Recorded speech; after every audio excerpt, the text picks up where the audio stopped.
And we all suddenly go We are quiet. live. No, we're live. There we are. Just when you said it. Everybody's just holding their breath. Yeah, holding our breaths. So I'll start then. I'm Matt Neal. I'm the UK ambassador for Uncle Nearest, and welcome to Whiskey Wednesdays in the UK. I have two of my colleagues joining us, and we have Missy. How do you pronounce your second name? It's Duer. It is Duer. Okay, Duer. perfect. Being from a Scottish whiskey background, I don't try and pronounce anything unless it's told to me in exactly the right way. And from the Indian Creek Distillery, so I can't wait to pick your brains. But first, I will let the other two people here introduce themselves. Sailor? Sure. My name is Richie Michaels. I'm the US ambassador for Uncle Nearest. Happy to join you guys in the UK today. I love my UK brothers and sisters and family. Pleasure to taste some whiskey. Yeah, well, you've been here enough. Yeah, I did spend 18 years there. No big deal. Yeah, so I'm pretty much family. Hi, everybody. I'm Sailor, and I'm in the Pacific Northwest of the United States. And I also used to live in London town. So I got a little tiny bit of Brit. I'll still stay here. Feel really deserted that you both left. I'll come back. It's fine. Yeah, the grass is always greener, Matt. You know how it is. Absolutely. Yeah. And so, Missy, if you'd like to introduce yourself and Sure. job titles and stuff like that, we'd love to certainly pick your brains about your whiskey and what you do. Of course, I'll get started. I am Missy Duer, and I'm from the Midwest in Ohio. And my family actually came from Stalybridge, England. So I have a little Brit in me there, but we have, my husband and I have resurrected my family's distilling history here on my family's farm, which has been in my family for 200 years. So, Wow. and my family distilled here for 100 years, 1820, until good old Prohibition shut them down. So here we are. We're doing it all over again. Right. And you mentioned farming. So they're from a farming background, very much like the sort of history of our brand. So they were farmers first, and then the distillery was the sort of way they would sort of use the grist, the grain, and make something that they could sell later, sort of thing. Exactly. Actually, for my family, they were not farmers. They were millers. So they built the grist mill to grind the grain from the locals. And from there, it would go into their whiskey. Very entrepreneurial. Nice. Yeah. Perfect. And what type of whiskey did it start with? It started with rye. That's what we're legendary for, is our rye whiskey. And as Sailor would always teach, as she instructed folks at our bar, that rye and rum was America's drink in early America. I can absolutely believe it. And your family distilled until the Prohibition. Correct. And I think I read something on your website that weren't the stills like stored whole? They were. Right. My great grandfather, once Prohibition came around, well, you have to understand that the local gauger or government man who came around to make sure that you were paying your taxes prior to Prohibition, once we love those people. No, we don't. No, Fortunately, I don't have any here in person today like they those did. But were partial to a bribe back in the day, though. Yes, that was the only good part about them. Little whiskey to take home with you, you know. So anyway, it happened to be that the gauger was our neighbor. He lived to the farm just north of us. His name was Tom Widener Sr., and there was a Tom Widener Jr., who did exactly the same thing, 2 generations. So when Prohibition rolled around, the way we believe it happened is that Tom Widener Jr. came and said to my great-grandfather, George, you got rid of the stills, didn't you? And George said, yes. Well, he did. He took them out of the distillery and put them in the top of the warehouse where we kept the barrels. And there they stayed, intact, complete, until Joe and I got the old girls down in 2011 and put them back to work. Wow. Did you have to do much like restoration work to them? Because these are old copper stills, aren't they? That's correct. No, in fact, we had a very spiritual experience on a warm summer night when we brought those old girls out and we polished them up and we took off 100 years of old dirt on the outside and in the bellies of those stills and cleaned the girls up. So there really was nothing not right with them. They were just fine. One of them had a tiny little separation in the seam. Joe used copper solder, cleaned the old girl up, and we put them to work. Wow. Let me tell you something, guys, about to kind of give you an idea of this farm. So it may seem crazy that that Missy and her husband all these years later would be able to pull these down and everything would be intact. And in some cases, probably most cases, these stories would be untrue. But how you know that this is true is because this family did not throw anything away. And when I say anything, I mean anything. So it is the best hoarders we could have asked for as far as Amazing. American whiskey history goes. Yes. So in one of her barns, she has so imagine if your family kept their first car and then their second car and their third car and their fourth car, right? Through the generations. Like when you were done with the car, you would just put it away. Well, she has sleds like that in the barn. Okay. Oh, wow. This is what I mean. Not kidding. She has an office in her home. And I'm telling this part of the story because this is the stuff that used to make me so excited. And it's so crazy and unique. And I witnessed it myself, so I can attest to this.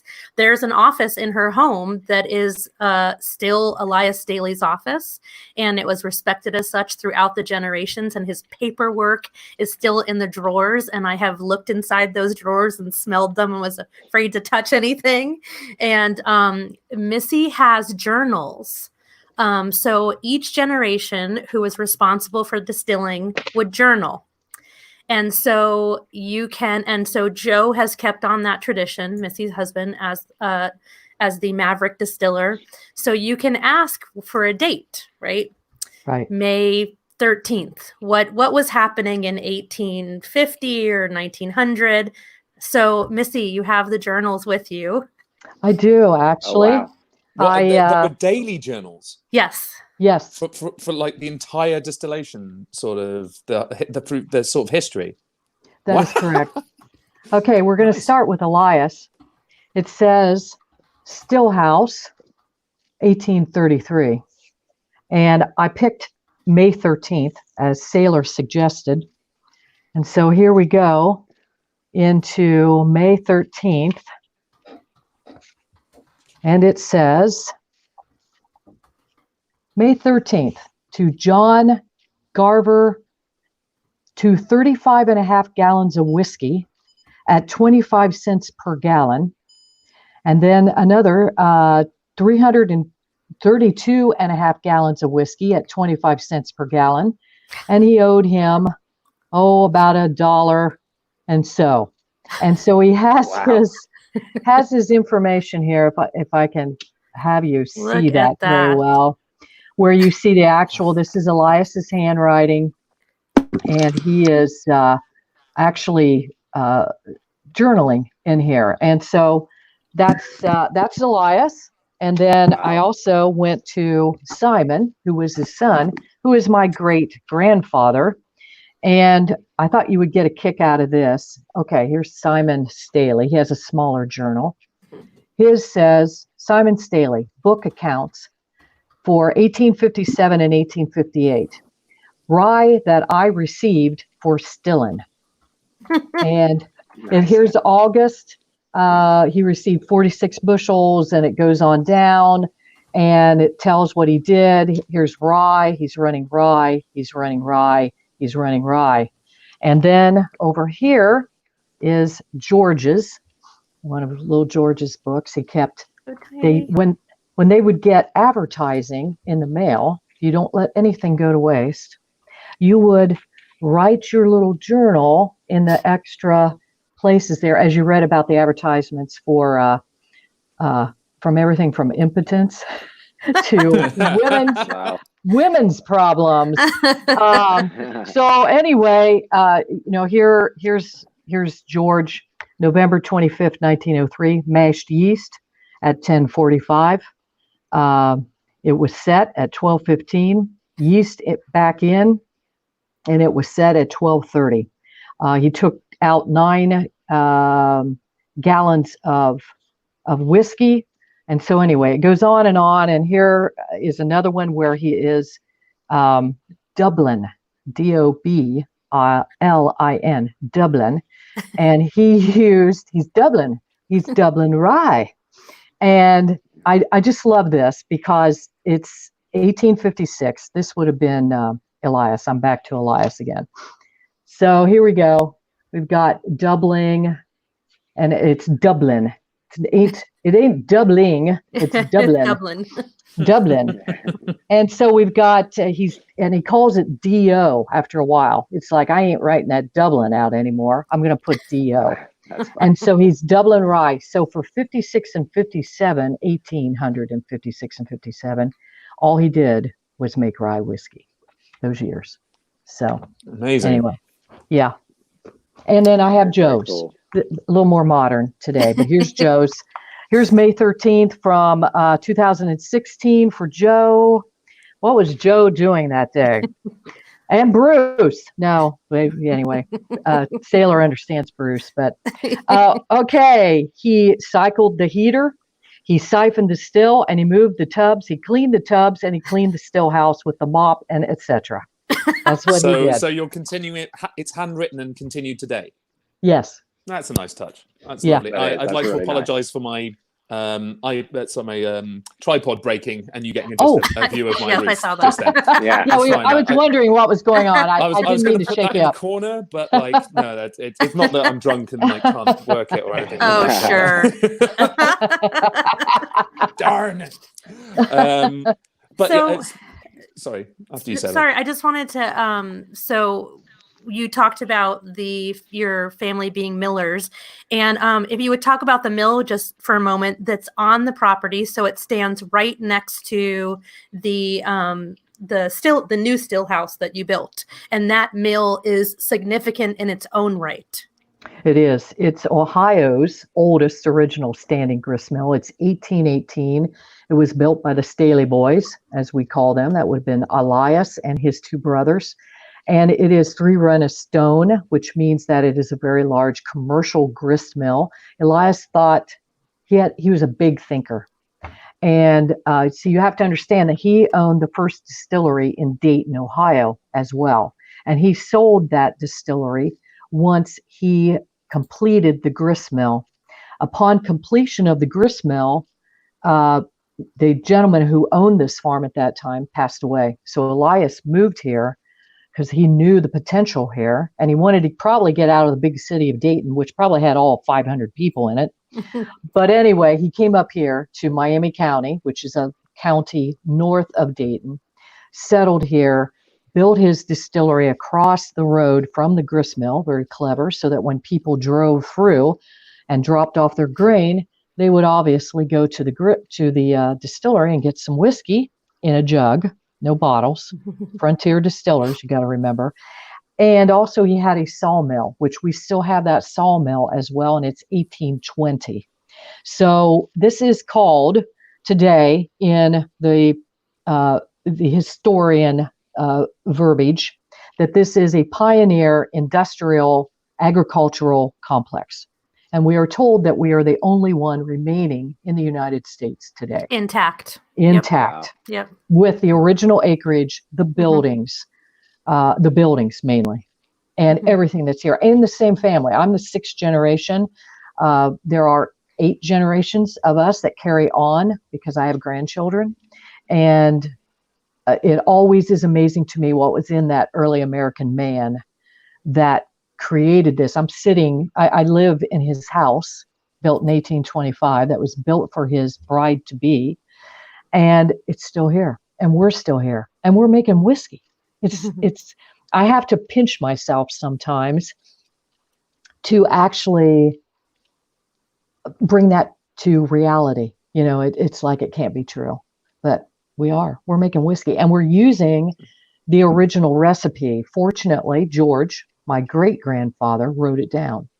And so it's called the method of operation.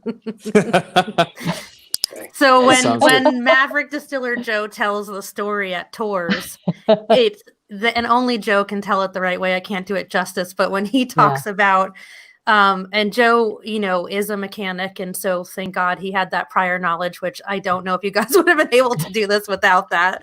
So he's kind of a jack of all trades type of guy, and so he figures, I'm gonna look at the recipe and I'll figure it out how to run the stills, right? And so, you know, Missy's like, oh, look, we have the method of operation, and you would think, awesome, great, cool, right? And it goes like this: heat the water.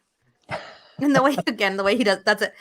Turn this boil, and it's like, well, to what temperature for how long? I don't know. You just got to figure it out. That's literally how the method of operation is. It's the method of operation. Why should it be complicated? That's what George thought. He'd probably been doing it since he was 5 years old. So big deal.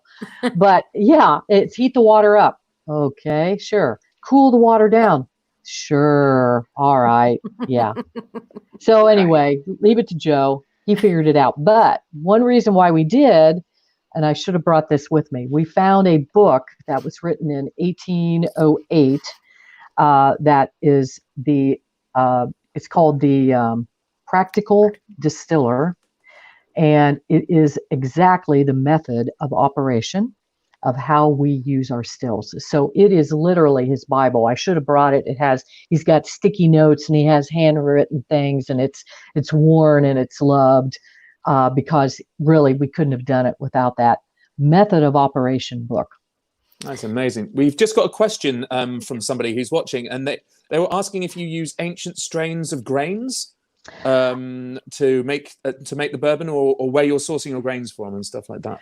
We would really love to. Right now, we're using local grains, so our product is an entirely Midwestern product, an Ohio product. We are in the process of researching some corn that we have actually in the planter, the corn planter, horse-drawn corn planter. It's left in there. Corn, it's in there, that I have sent to my friend Laura, who has a heritage seed company, and we are doing some research on that to see if we can't actually plant that type of seed and start all over again from the very beginning. We would love to do that. Yeah. That's incredible. Because you don't only make rye, do you? You've actually got other expressions that you make as well. We do. We have, at this time, we have 3 bourbons, and we're working on a 4th bourbon, and we have a barrel-aged botanical gin as well. Wow. Yeah. And all of the grains are all coming from inside Ohio. You don't use brokers or anything to source those? No, we have a local young fellow who lives about 30 miles away in another county. And he's great. That's where we get our grain from. And great bit of provenance. You've walked the fields where your rye is grown, and you've taken video of that, and that's somewhere on your Instagram and Facebook. Yep. The man who makes the rye grain. And do you want to just talk a little bit about that? Because we're going to be drinking something very, very special on the show tonight, because the first product that her family made was a white rye. And you may, if you've been following these shows, you may have heard me talk about this many times. We discussed it when E.T. from Jack Daniels was on the show a few weeks ago. This is before you were intentionally aging a product and sending it out into the market, after it had been aged to a specific standard. You were selling things off the still or cut off the still, so it would have been white. So as Missy mentioned, rye is an incredibly important piece of her family's history because it was the first whiskey they made. And there's something special about the rye that's in what we're drinking today. That's correct. This rye is a very grain-forward spirit, as you know, and especially when it is white, it is even more grain-forward. I always call it a very independent grain, just like America, early America. And you are going to taste the earth. You're going to taste the the earth. There's no other way to explain it. You're going to taste where this grain was planted, that field. You're going to have that taste with it. It's going to be in the nose. Yes. Richie knows because he's been on wine course once. Yeah, I bought it off Facebook for $39.99. Now I know. Hey, you were braver than me using that word. I really wanted to go there, but I always screw it up. So anyway, yeah, you know what, posh Matt. Yeah, posh I mean, it's a kind of it's still French though. That's great. That's good. But are you using local corn as well in your bourbons and everything? Corn and rye. So yeah, and we have used local barley as well, and so yeah. Mm-hmm. Right. So there is a terroir just running the whole way through the distillery. That's correct. Yeah, and that's that amazing. includes the water as well. Yeah, the water. We use spring water. We do not filter it. We just use a UV filter, which kills the E. coli and the bacteria, and then allows the wonderful minerals to prevail, which is what you need for excellent whiskey. And I truly believe that Elias knew that when he came here. This farm has Indian Creek that runs through it, and that was his water source early on. Of course, it would have been fed by springs. It would have been very pure, very wonderful. But as the next generation came along, who were his sons, and they increased production and became more mechanized, they actually pumped the spring water out of the earth. And that's exactly what Joe and I do today. So we use the same spring water that my family used. It's amazing. An artisan spring. It's fabulous water. You just mentioned before as well filtration. What sort of filtration are you using on the spirits post aging or post coming off the still? Flannel. Right. Right. Yeah, cheesecloth. That's it. No, well, a little different than cheesecloth, but close. We'll take the big bits out, and then everything else can stay. Oh wow! I bet You just scoop your whiskey out. Yeah, scoop her out. She's really smoky. Got a lot of ashtray going on. It's an old pair of long johns from Elias. That's what they use. Well, that's amazing. Basically everything's designed to keep as much flavor in the bottle as possible and be as true to its roots as possible. That is correct. No chill filtering happening here. No, and I mean flannel. Sailor's seen it. We cut pieces of flannel, and that goes at the outlet of the still. And you have to understand these stills are old girl stills. They're 1800s. They are old school. They run. Do they have a name, Missy? They do. Of course. What are their names? Well, the singler is Anna, because she's the hard-working one, and Anna was my great-grandmother. And then the doubler is the diva, and that's Hannah, and that was Elias's wife. And it's part of the journals of Hannah says she told Elias, she said, "I want to be paid in gold." So I like that lady a lot. Yeah, I like her. Wow. Me too. While we're talking about these, Elias and Hannah and Anna, their last name was Staley. Staley. And they were from Staley Bridge. Correct. Is there a connection there? Yeah, there is. So are they named after the town? Was the town named after their family? What's the connection? You know, I don't know. You guys are from England. You would know that better than me. I need to ask you. My family, just real quick. I mean, I can bore you for hours about all this stuff, but we'll get to the whiskey soon. You can continue boring us until we. All right, I'll bore you here. This is just the background on how the Staleys, probably it was Staley at the time, but they were in Stalybridge, England, which was in the 1500s. And they moved from Stalybridge, England, to along the Baltic coast. And there again, the Black Sea. You guys would understand that your geography better than me over there. And because they fled England because of religious and political persecutions. Like I say today during my tours, some things never change. We have immigrants. So there was a lot of that back then as well. Yes, yeah. So anyway, they then settled in Switzerland, and in the middle of the 1700s, they moved out of Switzerland to this new country called America because, once again, they had political and religious persecution. So that's the I have Pennsylvania Dutch in me, obviously, because of the Swiss, and also and English. So. Right, the best combination, chocolate and whiskey. It's good. Yeah. Yum. And watches and knives and It's all good. yeah. Do we want to get to beautiful tasting some of the whiskey, and you can talk us through some of it? Yeah. Sure. Yeah. All right. So you have your little bottle open? Who's got what? I unfortunately have not got mine through, so I'm drinking the Uncle Nearest 1884, but I want to hear about this. This way. So this is the Indian Creek Elias Staley.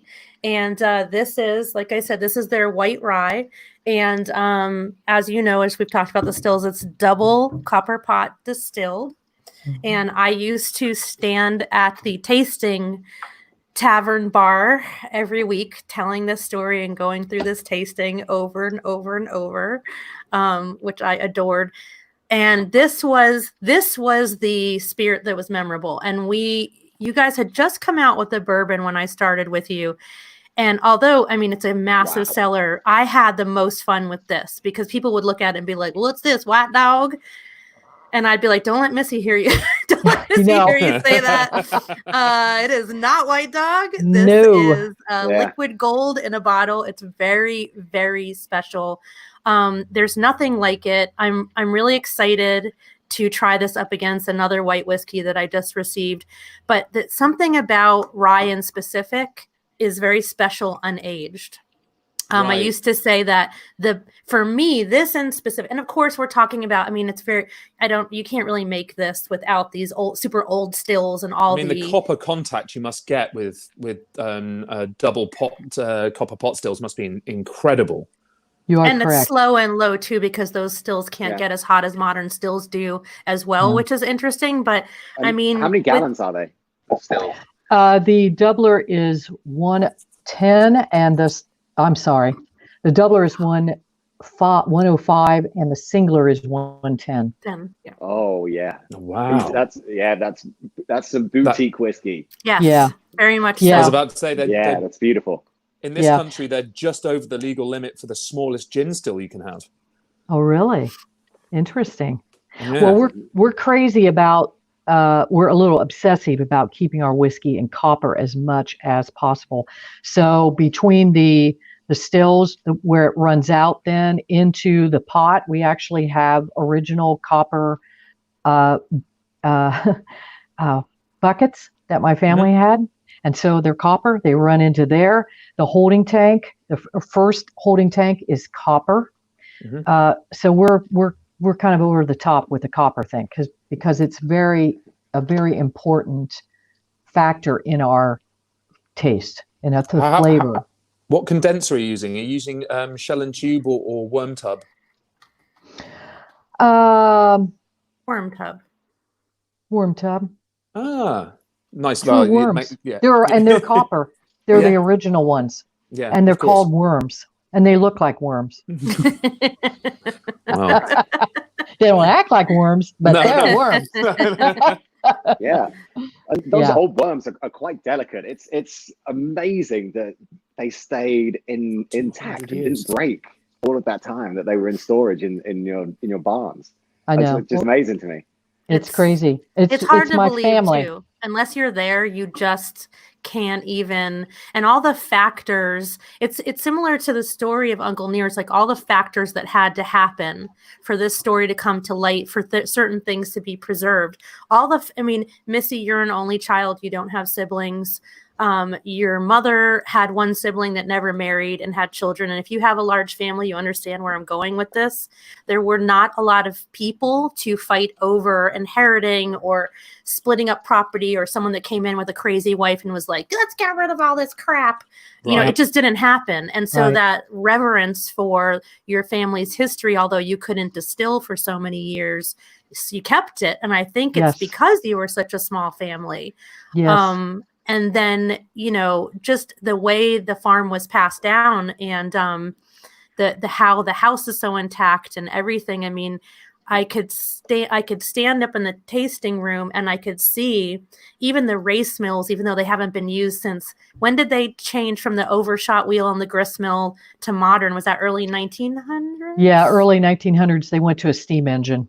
So the race mills haven't been used since then. You can still see them, the impression of them along the driveway up to Missy's house. So from where my vantage point would be, I could see the sawmill. So the creek fed the sawmill to get that going, came down the race mills, fed the 40-foot overshot wheel behind the grist mill to power the grist mill, and then also was used for the whiskey. So talk about being practical and, you know, efficient, but you can still see those race mills. You know, the original still house crumbled, unfortunately, due to just a lot of different circumstances, but it's still there. No one moves the bricks. No one touches the rubble. Don't touch them.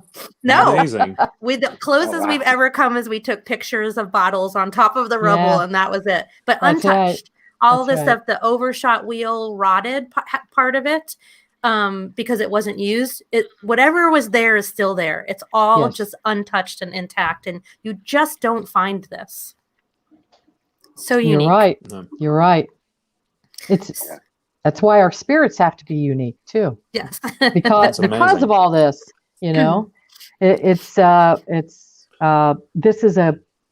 a great responsibility and stewardship that I have personally been given as an only child. So I take this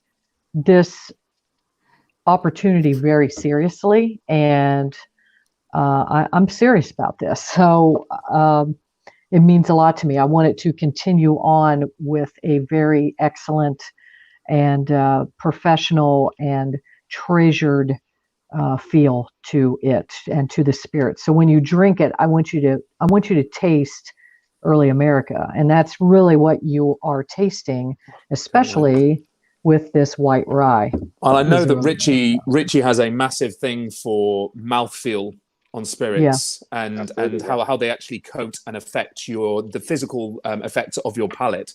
So I can't wait to watch him actually have something that's had so much copper contact and almost no filtration at all. Yep. Yeah. I mean, do you water it down once it comes off the still? If it comes off about 130, we will. We'll knock it down to 80, because this is an 80 proof whiskey. Right. And we did use spring water at the beginning, but it flavored the whiskey. Oh, wow. So we use distilled water now. So we didn't want it to affect, again, that spirit, the pureness of that spirit coming out of the still. So that's how we do that. Nice. Richie, what do you think of this? Wow, the nose is really nice. I mean, because it's an unaged spirit, naturally you want to compare it to other white dogs that come straight off the still. It's just kind of the way your brain goes with it. And just generally when, you know, I live in bourbon country, so seeing and sampling a lot of white dog bourbon that comes straight off the still, it's very grainy and very ethanol forward. Yes. And the noses are usually quite simplistic on the white dogs, but this is really complex nose. It is for an unaged spirit. It's very unique too. The first thing that hit me was quite a really unique tasting note, and I don't know if it's going to make sense to you, Missy or Sailor, but it smells. The first thing that hits my olfactory is kind of like a yogurty, like probiotic. Which is quite unique. It was really different the first time I smelled it. It's like you can smell the yeast, is what I used to always say. You can actually, in a good way. Yes, definitely. Yeah, that's where you're getting that probiotic. Yeah, feel there or taste. Absolutely, yeah, and it Yeah. almost kind of the nose is almost creamy, if that's if that's easy to translate for people, because it's not creamy is not necessarily something you associate with smell, Yeah. but it is. It's very the first thing was like yogurty, probiotic, and very, very creamy. Yeah, you're right. And you definitely get the earthy tones and it's a little bit of fruit as well. Yes. Yep. Yeah, it's really nice. Yeah. Really nice. I'm going to go ahead and take a sip. Okay. Oh, please do. I want to see how the spicy aspect of rye that's usually there. See, this is an argument that I have had since I began at Indian Creek, and I did a lot of research. And actually, Michael Veach, I solicited a lot of information from him.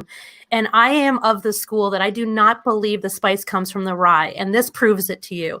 I have tasted something that proves that there is zero spice, at zero, less than zero spice. That's the yeast. And if you go by the school of Four Roses, that they illustrate how much yeast means to the flavor of a whiskey. So for me, I believe it's a certain yeast strain or yeast strains that, and I didn't make this up, of course, like I said, it came from other people that I asked, for some education from, that it's the contact of the yeast with the rye grain, depending on the yeast and the rye grain that make that spice, because this proves that it just isn't. There is no spice in here. This, to me, I've always said it's like a rye gin almost, like you could, because it's so floral. There's some floral and do you do an aged rye? Yes. Yeah. So maybe it's the way that rye actually interacts with the barrel. Does that come out spicy? Not so much, does it, Sailor? It's more. No, it is not. I mean, our rye our aged rye is incredible on its own. It's sweet. Too. It's got that caramel. Sweetness to it. It's a little dry. It's more dry than a corn is, of course. But again, I follow the school after hearing from so many people that I respect and that have that type of knowledge and have done the research and then working with rye so much. I totally agree that it is the yeast and it is not the rye grain where you get that spice. I agree. That's really interesting. Yeah, I agree. Sailor, it kind of is making sense to me the way you compared it to gin. If I was blind tasting this, I would know it's an unaged spirit, but I wouldn't necessarily think immediately this is an unaged rye whiskey. Really? It doesn't. Yeah, it doesn't. If I was blind tasting it, it tastes so different from any unaged spirits I've had before. It almost tastes like it was adulterated, or it had an additive in there, or it was distilled infused through, or something. Yeah, infused or even distilled through the vapor went through a basket that contained some kind of additives or something. I mean, what are the additives? Is it herbal? Is it? Yeah, it's very earthy, and then on about midway through the tasting, you get a lot of kind of the floral and fruitiness, and then on the back end for me, I get almost not a coffee taste, but almost a similar aftertaste to when you take a sip of like espresso or something. Wow. But not actually espresso taste, but just a similar aftertaste of what you would get. I think that's the acidity. I think the acidity comes in a little bit later. And for me, so when I had to write, I wrote the tasting notes that are on the sheet that came with that a long time ago. I sat with this and went over and over it because it is so complex and it's very confusing as well because you're going, I'm drinking whiskey. Yeah. But what am I doing? You have to get rid of right, Missy, we would say, get rid of the thought process of forget what you're drinking. That's just taste what you're drinking. Obviously, this is what taste. I'm not a master taster, but this is what they do. I'm not going to focus on what the hell I'm tasting. I'm just going to taste what I'm tasting. And this is a great example of that. And for me, gin was the only way to describe a similarity because I didn't know what else to use to describe it, but I get so much honeysuckle and you get so many fruits. And then on that back end, I start to get some of the banana, like some of that actual whiskey grain flavor on the back end, which is interesting. Yeah. Yeah. And it ends, I mean, I'm like coming to the very, very end of my finish right now. And it ends very sweet. like the last thing that's getting me right now is real sweetness, kind of around my like salivary glands. It's really complex. I've honestly never tried an unaged whiskey that has this much complexity and this kind of length of different or variety in its finish. It's really, really, really interesting. It's so hard to describe and explain. And when it was my Very job interesting. to describe this, it was easier. I'll tell you, this is what's interesting about whiskey drinkers. It was easier for me to explain this to people who did not care for whiskey, much harder for people to understand what it was if you were a whiskey drinker, because you've got sometimes have that tunnel vision, you know. Mhm. Well, that comes with experience, doesn't it? You layer on top of that experience with Sure. hundreds and hundreds and hundreds of other products that taste are variations on a theme. So that when something comes out that's completely different, it knocks you for six.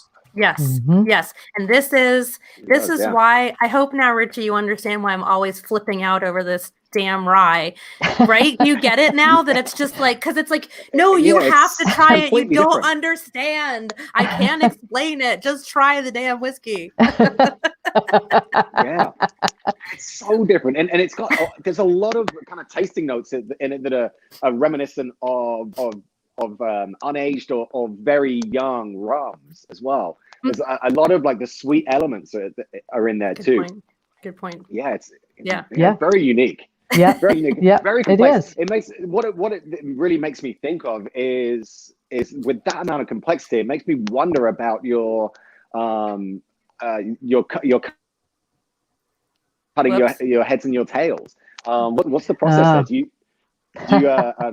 See, that's good one. That's good, Richie. I love it. Well, we ain't real scientific about that.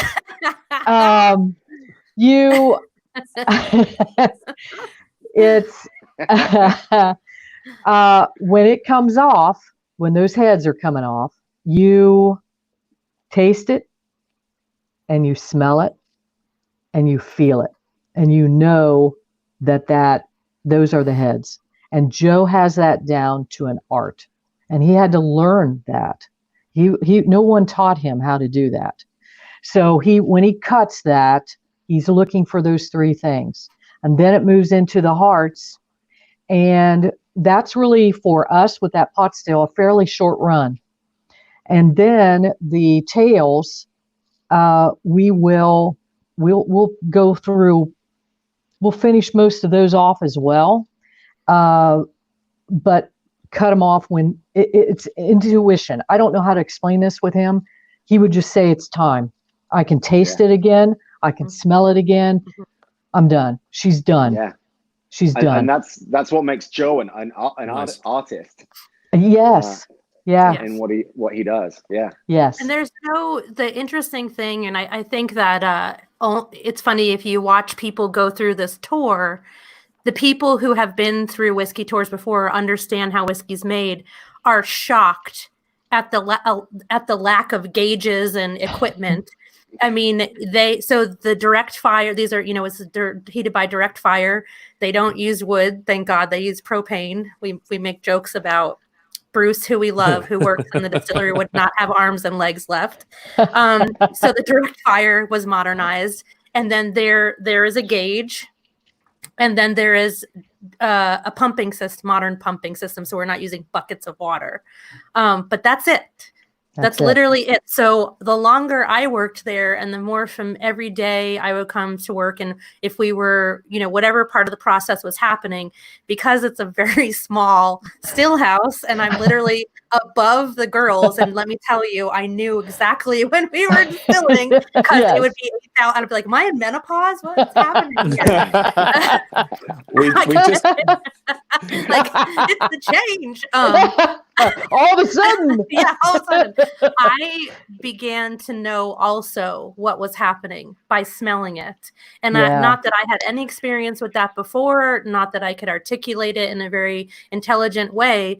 And not that I even knew that for a long time, but I recognized also, I can smell this. I can feel this. You can feel the humidity in the room, all of that. Just crazy how you can just rely on your senses. Yes, you can intuit.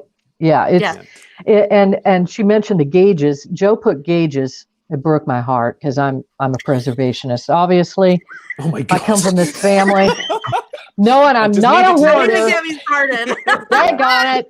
It- Kept it- out with that hoarding bit. I always have to go through this. Joe goes, yes, she is. She's a hoarder. And I'm like, no, Missy I'm not. hates OSHA. She hates Yeah, I OSHA. she do.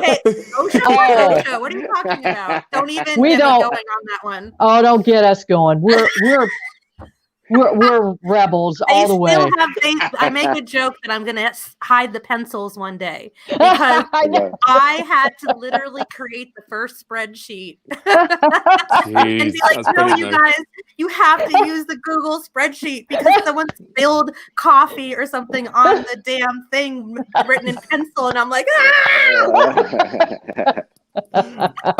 Just change the subject slightly. We Yeah. had somebody from the UK like that they really need to try it. They actually do a woman called Emma. She's a massive rye head, and she goes over to the States quite a lot. Where are you available for purchase in the States? Well, as I was mentioning to Sailor yesterday, unfortunately, the state of Ohio, the Ohio Department of Liquor Control, has pulled Elias from the agency shelves because it's not a big seller. Obviously, I think you all can understand that. It has to be an educated spirit. And I loved what Sailor said. She said it's an on-premise spirit. It lives here. This is its home. And so if she wants to buy any of our Elias, she's going to have to come to the still house and come to the north of Dayton and visit us. So Right. Well, if anybody brings me some for the company meeting, I'll bring a We'll couple make of shots sure. back, and I will We'll make post it sure to Emma you. gets hooked up. I I will told definitely post you everybody. one. Yeah, everybody. I told them to just contact Missy through Facebook, the Yeah. Indian Creek Facebook page, and she'll figure it out for you. We'll Yeah. just say it That's like perfect. that. I mean, I Yes. should be able to do the meeting, but that. So at the moment, it's extremely small and rare that you can get this liquid outside of Ohio. That's Mhm. great. Correct. Well, hopefully we'll be able to start talking more about it, because the reaction on Sailor's and Richie's face made me want to swim and get a bottle. Wait come till on you get over. your sample. You're gonna flip out. I mean, it's I really felt something. so left out. It's Aw. well, it's like when you Matt, find you can't anything afford a that's plane hard. ticket. You have to I know, right? Is your rent that expensive in London? Emma said that doesn't sound like Emma. Let me know when you are coming over, and I will make sure that I meet you there, and we'll go together, and I'll walk you through, and I can tell you some pretty awesome stories about things that I witnessed while I was there. Some of the releases and holding. I've literally touched the original bottle that Missy has, full of very old whiskey, which she will not allow me to take to get what is it called? Put through the chromatograph. Yeah. Carbon dated. Well, Yeah. Well, I mean, how old is this juice in this bottle you have? it's over 100 years old, Oh, at least. Wow. Yeah. a 100-year-old rye. Now Emma's Yeah. swimming. I know. Right? Now, that would be the time to use that word funk again. Yes, Yeah. exactly. That'll be Exactly. real interesting. Yeah. But Yeah. for whiskey nerds, I tell you, you get this is a real look.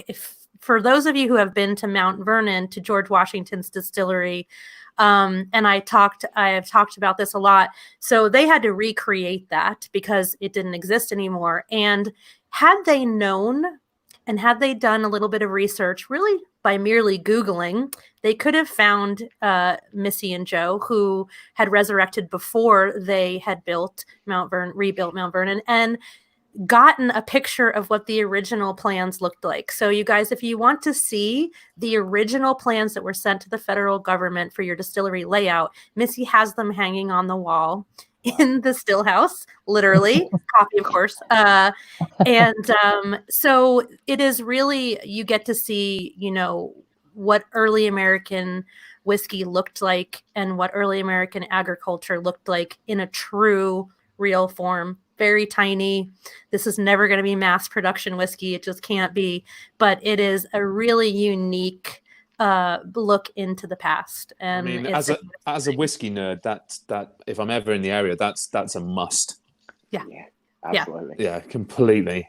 I mean, Yeah. as Richie said, the worm tubs are really, really delicate. You've got the copper stills that you've redone yourself. You've got the handwritten stuff. It sounds like a dream. Oh, did we mention the open fermentation? Oh, God. yeah. Are you using proprietary yeast then? Are you using wild yeast? Well, we want to because we have the original mash tubs. And so we want to scrape all that out and propagate that somehow. That's another goal to do. But right now we use 2 different kinds of yeast. So that's one reason why this tastes the way it does. And all of our spirits are made with these same 2 yeasts. And how we came up with this is it's Joe again. It was his intuition that this is possibly as close as we could get to an original yeast with this combination. That's amazing. So. And still you wouldn't let him have dials. No. Trust Joe. Trust him. Trust him. He's always telling me that. Trust me, Missy. Trust me. Yeah. Except for when he tastes the whiskey with a cigar in his mouth. You're right. Oh my gosh. We're like, get out of here. You don't know what you're tasting. Come on.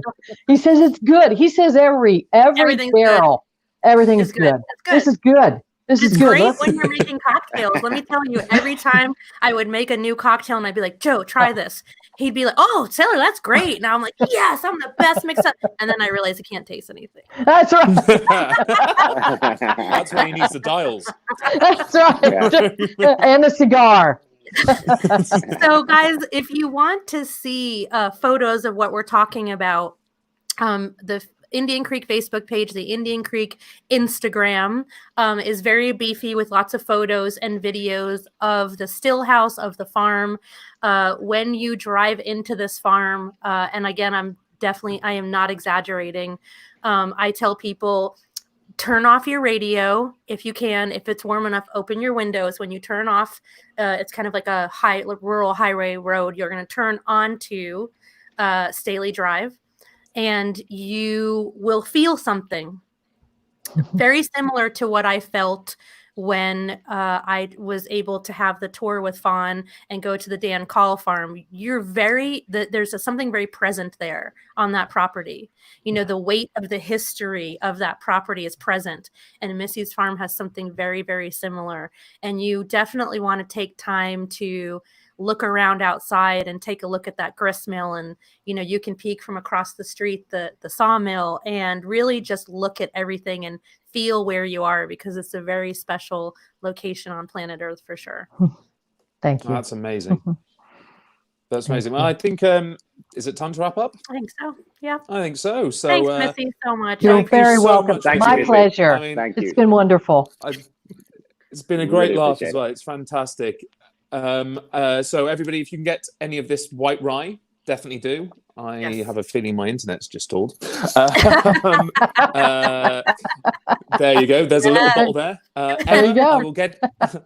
I will get it to you hook or crook. And just saying that next week's Whiskey Wednesday in the UK will be focusing Irish whiskey from JJ Corey, which was they've resurrected the art of whiskey bonding. So they would buy their whiskey and they would age it themselves, and it's something I don't really know much about, so I'll wait for Neve to come on here and tell us about it. But thank you so much, Missy, and you're very welcome. Thank you, Thank you. Thank you everybody else for joining, and thank you everybody for watching. Yeah, thank you very much. We appreciate it. And we will have the U.S. version of Whiskey Wednesday after you Brits are already in bed. We pull out the real party. This is just the starter party, 8 p.m. right here again on the Uncle Nearest Facebook page. And we will see you next week. And I have a feeling maybe we can do something special for the British Bourbon Society from Indian Creek. So.